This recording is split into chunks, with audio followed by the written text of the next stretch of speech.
A Metro PE teacher is at the center of a lawsuit filed against the state. Yes, she's backed up by the Tennessee Education Association, which says student test scores should not be factored into certain teacher evaluations. News Channel 5's Andrea Klein-Thomas joins us live from Bicentennial Mall with more on the pending legal action. Andrea.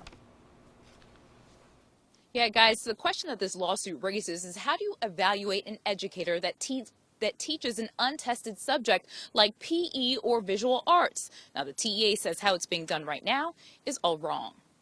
We're going to start off walking, then we'll do our galloping. 44,000, or more than half, of Tennessee's educators do not teach standardized tested subjects. You know, if you're going to evaluate an art teacher, why try to come up with a standardized test for an art teacher?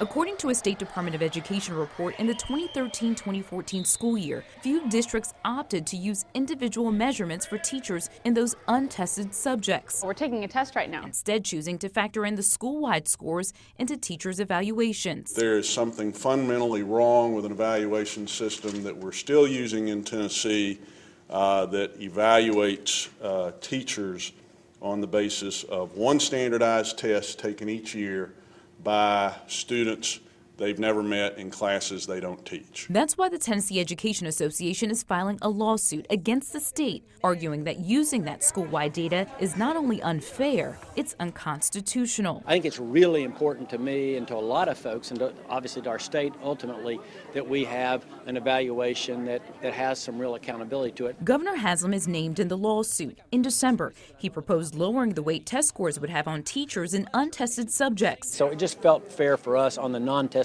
subjects to drop that down. Now we're going to talk about these shapes. For the TEA, it's not enough. They want to scrap using test scores for those teachers altogether because high-stakes decisions about tenure, salaries, and overall job security are based on that evaluation score. We haven't sued the government for money. We're not asking them to, go around and pay a bunch of teachers a big whopping bonus that they didn't get or anything like that. They say it's not about lessening accountability, but improving accuracy to determine the real impact teachers are having on your students. We know in the fourth year of this idea that it's not working.